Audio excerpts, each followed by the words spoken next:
Hello दोस्तों, कैसे हैं आप सब। जय श्री राम। तो चलिए स्टार्ट करते हैं आज का वीडियो। आज हम पॉलिटिकल साइंस सब्जेक्ट रहेगा और उस सब्जेक्ट के अंतर्गत हम पढ़ेंगे अटॉर्नी जनरल ऑफ इंडिया और स्टेट ऑफ एडवोकेट, भारत के महान्यायवादी के विषय में और महाधिवक्ता के विषय में। देखिए, ये दोनों अलग अलग टॉपिक तो हैं, लेकिन यदि हम रिलेट करके पढ़ेंगे ना तो कुछ चीज़ें ऐसी हैं जो दोनों में सामान्य हैं और कुछ चीज़ें ऐसी हैं, कुछ पॉइंट ऐसे होते हैं जो दोनों में डिफरेंट होते हैं। तो हमें आसानी से चीज़ें समझ में भी आ जाएंगी और दिमाग में चीज़ें बैठ भी जाएंगी और दो टॉपिक एक वीडियो में ख़त्म भी हो जाएगा। ठीक है, तो देखते हैं। पहले महान्यायवादी देख लेते हैं, फिर महाधिवक्ता देख लेंगे। महान्यायवादी,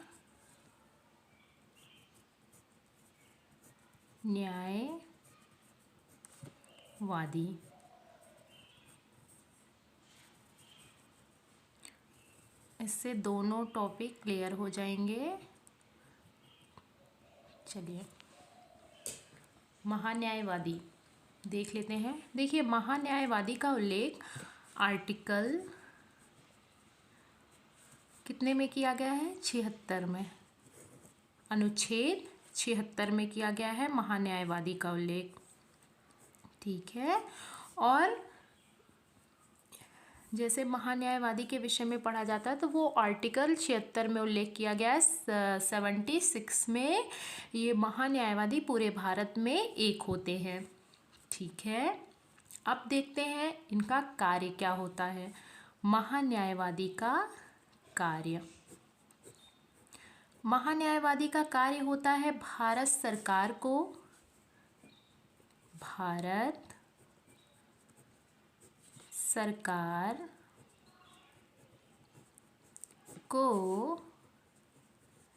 कानूनी मामलों में सलाह देना या परामर्श देना। महान्यायवादी का कार्य होता है भारत सरकार को कानूनी मामलों में सलाह देना, परामर्श देना। और अब देखिए, महान्यायवादी तो भारत सरकार को सलाह देंगे। अब महान्यायवादी को कौन सलाह देता है, परामर्श कौन देता है, ये क्वेश्चन बनता है। तो महान्यायवादी को कानूनी मामलों पर सलाह सॉलिसिटर जनरल देते हैं। महान्यायवादी को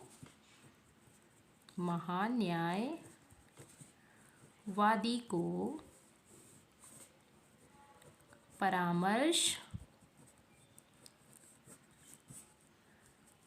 सॉलिसिटर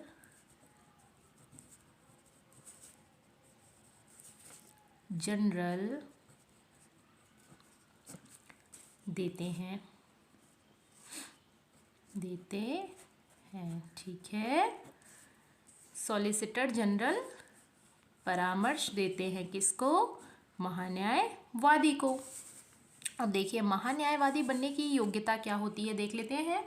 जो व्यक्ति सुप्रीम कोर्ट के न्यायाधीश बनने की योग्यता रखता हो वही योग्यता महान्यायवादी बनने की होती है। उसी को राष्ट्रपति महान्यायवादी के पद पर नियुक्त करते हैं। तो चलिए देख लेते हैं। योग्यता हेडिंग डालेंगे। जो व्यक्ति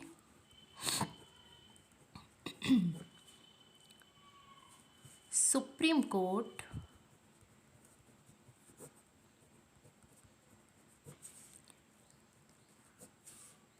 के न्यायाधीश बनने की योग्यता रखता है, उसे राष्ट्रपति महान्यायवादी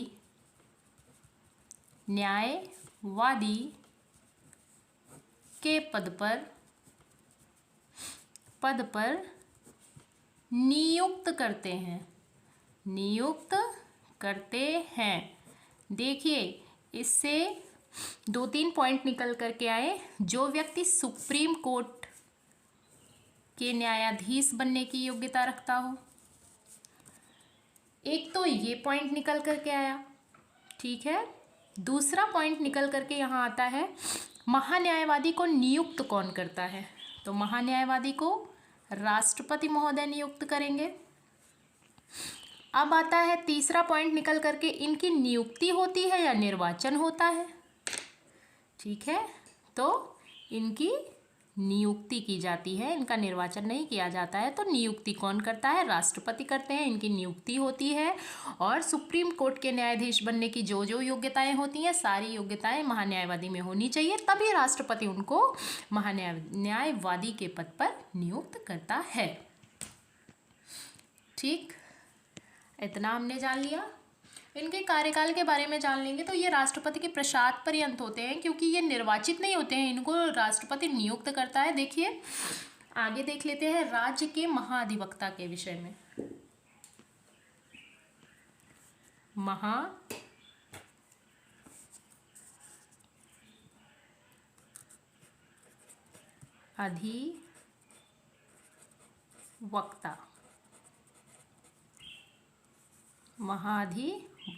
ठीक है।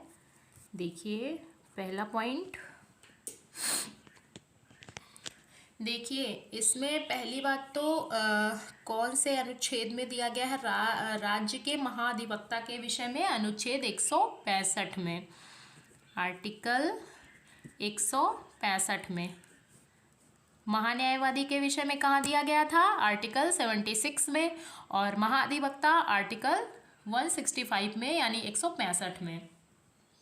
देखिए जितने राज्य होंगे उतने ही महाधिवक्ता होंगे। 28 राज्य तो 28 महाधिवक्ता। और पूरे भारत में महान्यायवादी केवल एक होते हैं।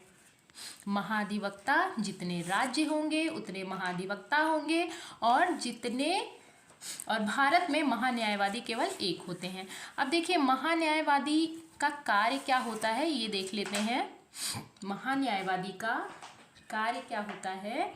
राज्य सरकार को कानूनी मामलों में सलाह देना। राज्य सरकार को कानूनी मामलों में सलाह देना, ये महान्यायवादी का कार्य होता है। महाधिवक्ता का कार्य होता है। महान्यायवादी का कार्य क्या था?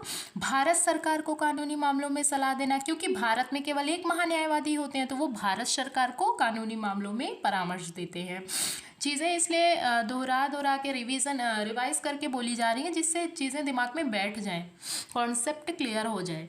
चलिए देखते हैं। महाधिवक्ता राज्य सरकार को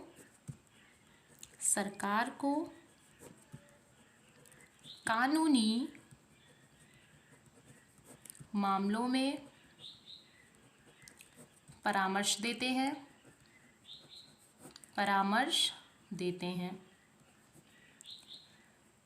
राज्य सरकार को कानूनी मामलों में परामर्श देते हैं कौन? महाधिवक्ता। इनकी योग्यता देख लेते हैं। देखिए जो व्यक्ति हाई कोर्ट के न्यायाधीश बनने की योग्यता रखता हो उसको राज्यपाल महाधिवक्ता के पद पर नियुक्त करेंगे। देख लेते हैं नेक्स्ट पॉइंट। जो व्यक्ति हाई कोर्ट का न्यायाधीश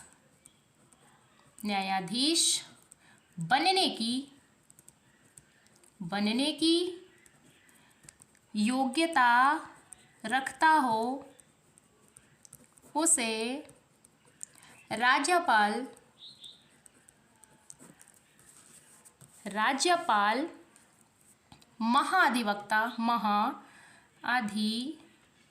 महाधिवक्ता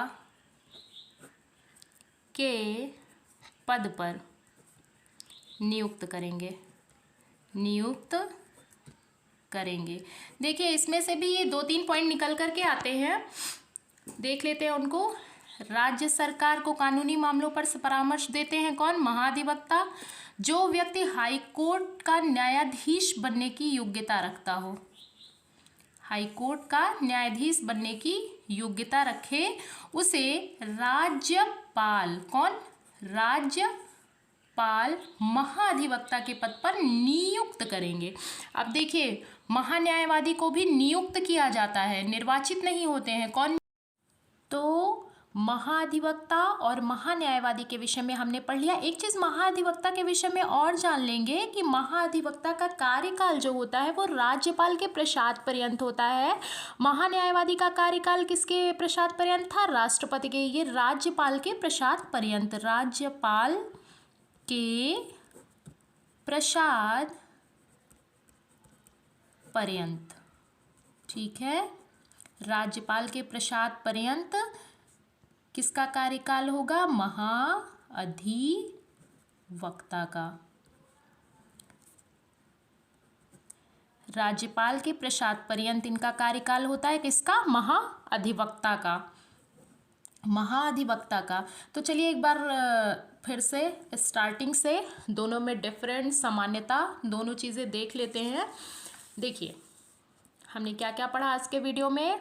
आज का टॉपिक था महान्यायवादी और महाधिवक्ता। महान्यायवादी आर्टिकल 76 में दिया गया है, यानी कि 76 में दिया गया है अनुच्छेद। इनका कार्य होता है भारत सरकार को कानूनी मामलों में सलाह देना, परामर्श देना। महान्यायवादी और इनका देखिए महाधिवक्ता अनुच्छेद 165, और महाधिवक्ता का कार्य होता है राज्य सरकार को कानूनी मामलों पर परामर्श देना।